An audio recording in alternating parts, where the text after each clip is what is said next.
नमो बुद्धाय दोस्तों। स्वागत है आपका अपने इस चैनल पर जिसका नाम है अवर प्राइड हमारा गौरव।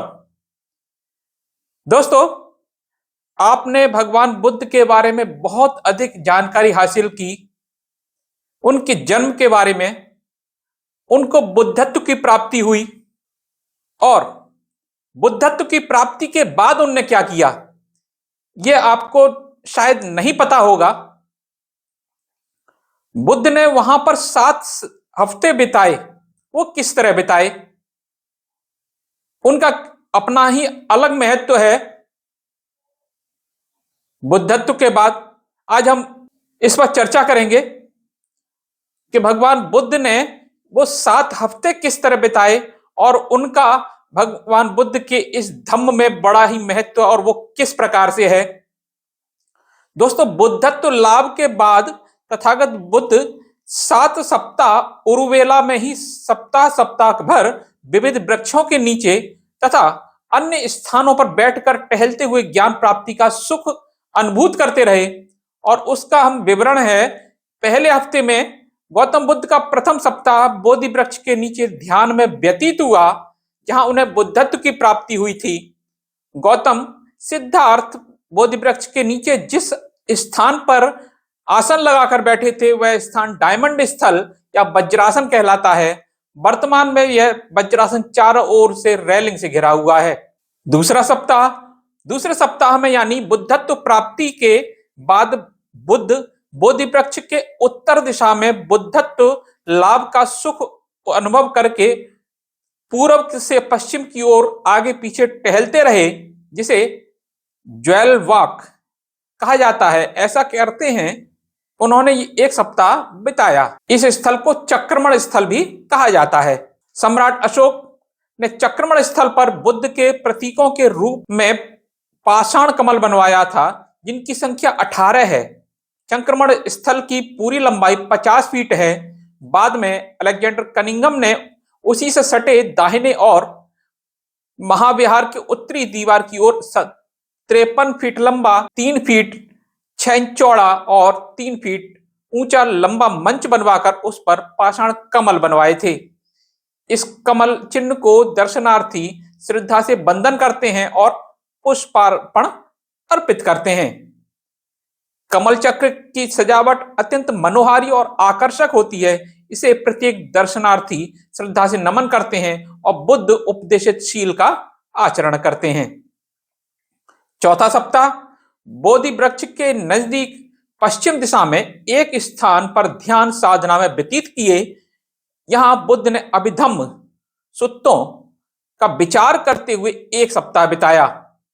वर्तमान में यह स्थान एक छोटा वर्गाकार चैत्य बना हुआ है, जिसे रत्नघर चैत्य कहा जाता है। इसमें बुद्ध की कांस्य प्रतिमाएं स्थापित हैं। 5वां सप्ताह तथागत बुद्ध ने 5वां सप्ताह महाबोधि महाविहार के पूर्वी प्रवेश द्वार से पूर्व अजपाल निग्रोध वृक्ष यानी बरगद के पेड़ के नीचे बिताया। प्राचीन समय में बकरी यानी अज पालने वाले लोग, जिसे पाल कहते हैं, इस वृक्ष के नीचे आकर बैठते थे, इसलिए इस वृक्ष का नाम अजपाल पड़ा। अजपाल वृक्ष का स्थान महाबोधि महाविहार के पूर्वी द्वार की ओर उतरने के लिए सीढ़ियों के नीचे है, जहां वर्मी भिक्षुओं ने अजपाल वृक्ष के यादगार के लिए एक अशोक स्तंभ बनवाया है, जिस पर बुद्ध की एक छोटी सी प्रतिमा स्थापित है।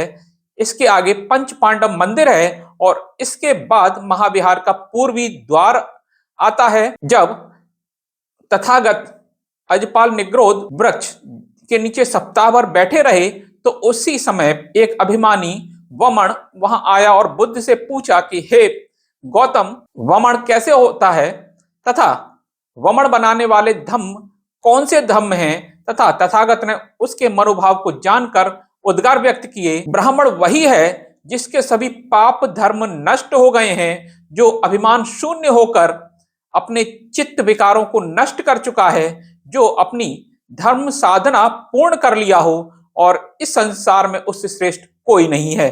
6वां सप्ताह 1 सप्ताह अजपाल निग्रोध वृक्ष के नीचे व्यतीत करने के बाद तथागत उठे और उसके नजदीक मुचलिंद वृक्ष के नीचे जाकर बैठ गए।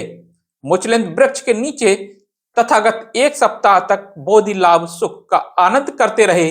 मुचलिंद वृक्ष के नजदीक ही एक सरोवर है, से मुचलिंद सरोवर के नाम से जाना जाता है। मुचलिंद सरोवर महाविहार के दक्षिण में स्थित है। सरोवर के तोरण युक्त प्रवेश द्वार पर एक गोल व्यास का अशोक स्तंभ खड़ा है। इस अशोक स्तंभ के सामने राजायतन वृक्ष का स्थल है। सम्यक संबोधि लाभ के बाद बुद्ध इसी मुचलिंद सरोवर में स्नान किए थे। जब बुद्ध मुचलिंद वृक्ष के नीचे ध्यान में बैठे तभी जोर से आंधी तूफान आया। इस प्रतिकूल वातावरण से रक्षा करने के लिए नाग राजा मुचलिंद उपस्थित हुए। उन्होंने बुद्ध को आंधी तूफान से बचाने की व्यवस्था की। नाग बौद्ध संस्कृति से जुड़ा हुआ एक प्राचीन नाम है। मध्य प्रदेश के जिला सतना स्थित भरहुत स्तूप मूर्तिकला ईसा पूर्व 250 से 200 के एक दृश्य में नागराजा इरापात्रा घुटनों पर होकर बुद्ध पद के प्रति बंधन व श्रद्धा व्यक्त करते हैं। दृश्य के साथ अभिलेख में लिखा है कि इरापत्तो नागराजा भगवतो बंदेते, अर्थात नागराजा इरापात्रा भगवान बुद्ध की वंदना करते हैं। यह अभिलेख सिद्ध करता है कि नाग लोग बौद्ध थे। बाबा साहब अंबेडकर ने अपने साहित्य में लिखा है कि नाग बौद्ध थे। भारत के मूल निवासी अर्थात द्रविड़ मुख्यतः नाग लोग थे। नाग भारत के मूल निवासियों की एक जनजाति है जिसमें टोटम की प्रथा उनकी एक विशेषता थी। भारतीय नाग जातियों के एक वर्ग टोटम नाग था। नाग लोग सांप की पूजा करते थे, इसलिए नाग पुरुष विशेष अवसरों पर 3, 5 और 7 फनों वाला मुकुट पहनते थे और नाग स्त्रियां 1 फन वाला मुकुट पहनती थी। ये फन कृत्रिम होते थे। आगे चलकर नाग सांप का पर्याय बन गया, जबकि नाग भारतीय जनजाति समुदाय का टोटम है। क्योंकि नाग द्रविड़ भाषा बोलते थे, इसलिए उन्हें द्रविड़ कहा जाता है। अतः नाग और द्रविड़ दोनों एक ही लोग हैं। द्रविड़ यानी दमिल शब्द से बना है और दमिल से तमिल, और द्रविड़ शब्द तमिल का ही एक संस्कृत निष्ठ रूप है। द्रविड़ नस्ल न होकर भाषा से संबंधित है, जो भारत के मूल निवासी थे। इन्हीं के नाम पर महाराष्ट्र में नागपुर महानगर बसा हुआ है। नागों के धरती होने के कारण ही बाबा साहब अंबेडकर ने 14 अक्टूबर 1956 को नागपुर में अपने 5 लाख अनुयायियों के साथ बौद्ध धर्म ग्रहण किया था। 7वां सप्ताह बुद्ध ने 7वां सप्ताह राजायतन वृक्ष के नीचे बिताया। यह मुचलिंद सरोवर के प्रवेश द्वार पर स्थापित अशोक स्तंभ के सामने है। राजायतन वृक्ष महाविहार की दक्षिण दिशा की ओर पड़ता है, जिस ओर मुचलिंद सरोवर है। आंधी तूफान थमने के बाद मुचलिंद सरोवर के आसन से उठकर भगवान बुद्ध ने राजायतन वृक्ष के नीचे आसन लगाया और 1 सप्ताह तक वहां बैठे रहे। जब तथागत राजायतन वृक्ष के नीचे आसन लगाकर बैठे थे, तभी उसी समय तपस्सु और भल्लिक नाम के 2 व्यापारी बुद्ध के पास गए। ये दोनों उत्कल यानी उड़ीसा के रहने वाले व्यापारी थे। उन्होंने तथागत बुद्ध से बुद्ध तथा धम्म के शरण में जाने की याचना की और कहा कि आज से हम दोनों आपके उपासक हुए। दोनों व्यापारियों ने बुद्ध को श्रद्धापूर्व मट्ठा और लड्डू यानी मधुपिंड दान किया था। इस प्रकार तपस्सु और भल्लिक विश्व के प्रथम धम्म प्रचारक बनने का गौरव हासिल किए हैं। संसार में यही दोनों 2 वचन बुद्ध और धम्म के प्रथम उपासक हुए। उस समय संघ नहीं बना था, इसलिए संघ शरण का वचन ग्रहण नहीं किया। राजायतन वृक्ष से उठकर उन्हें बुद्ध अजपाल निग्रोध वृक्ष के नीचे आकर विहार करने लगे। इस वृक्ष के नीचे रहते हुए ध्यान अवस्था में बुद्ध के मन में विचार उत्पन्न हुआ कि मुझे कठिन प्रयासों से जो ज्ञान प्राप्त हुआ है उसे लोगों को बताना उचित होगा या नहीं, क्योंकि द्वेष से भरे हुए लोग उसको आसानी से नहीं समझ पाएंगे। यह गंभीर और कठिन है, इसलिए अज्ञान के बाद आवरण से ढके हुए और कामासक्त मनुष्यों की समझ में यह ज्ञान नहीं आएगा। सम्यक संबोधि लाभ के पश्चात यह प्रथम अवसर था जब बुद्ध के मन में अंतर्द्वंद उत्पन्न हुआ कि क्या मुझे दूसरों को अपने धम्म का देशना करना चाहिए अथवा अपने ही कल्याण में रत रहना चाहिए। किंतु तथागत के मन में अगले ही क्षण ब्रह्म विहार अर्थात उत्तम विहार उत्पन्न हुआ। मैत्री, करुणा, मुदिता और उपेक्षा, इन चार भावनाओं को उत्तम विहार कहते हैं। बुद्ध के मन में संसार के लोगों के प्रति प्रसन्नता के साथ मैत्री और करुणा का भाव उत्पन्न हुआ, जिससे वे संसार को कल्याणकारी ज्ञान देने के लिए मानसिक रूप से तैयार हुए। मैत्री अर्थात अपनत्व और करुणा भाव ही व्यक्ति में समाज के लिए कल्याणकारी कार्य करने हेतु त्याग और संघर्ष करने तथा कष्ट सहने की शक्ति देता है। कुछ ऐसे भी लोग हो सकते हैं जो इस कल्याणकारी ज्ञान को नहीं सुनेंगे या इस ज्ञान के कारण बुद्ध का शत्रु बनेंगे। ऐसे भावों की उपेक्षा अथवा उसे नजरअंदाज करने की प्रवृत्ति भी बुद्ध के मन में लोक कल्याणकारी ज्ञान प्रसार के लिए से प्रेरित किया। इसके बाद बुद्ध धम्मचक्र यानी प्रथम उपदेश के लिए इसी पतन यानी सारनाथ की ओर प्रस्थान किया, जहां पंचवर्गीय भिक्षु रहते थे। उन कुछ लोगों का मानना है कि बुद्ध को ब्रह्मा सती नामक देवता ने जगत को ज्ञान देने के लिए प्रेरित किया, परंतु ऐसी कोई बात नहीं है। वास्तव में ब्रह्म कोई देवता नहीं बल्कि ब्रह्म विहार है, जिसमें उपरोक्त चारों भावों का समावेश है और इन्हीं भावों के प्रेरणा से बुद्ध ज्ञान प्रचार के लिए तैयार हुए।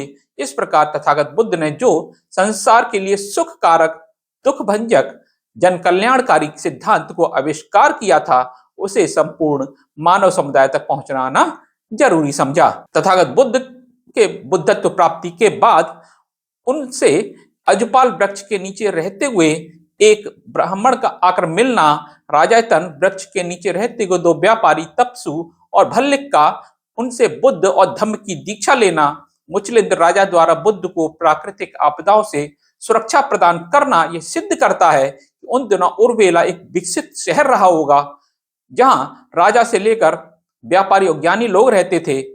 महाबोधि महाविहार का भले ही जंगल झाड़ में पड़े जीर्ण शीर्ण हालत में खोज किया गया, परंतु बुद्ध के सम्यक संबोधि लाभ के समय वह एक व्यापारिक केंद्र रहा होगा।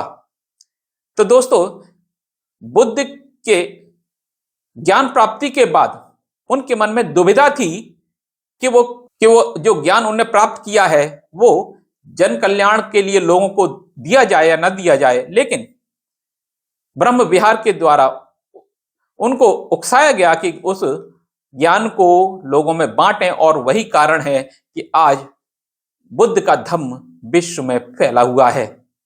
दोस्तों, कैसा लगा ये आज का वीडियो? अगर अच्छा लगा हो तो इसे लाइक, सब्सक्राइब और शेयर कीजिएगा। मिलता हूं अगले वीडियो में, तब तक के लिए नमो बुद्धाय।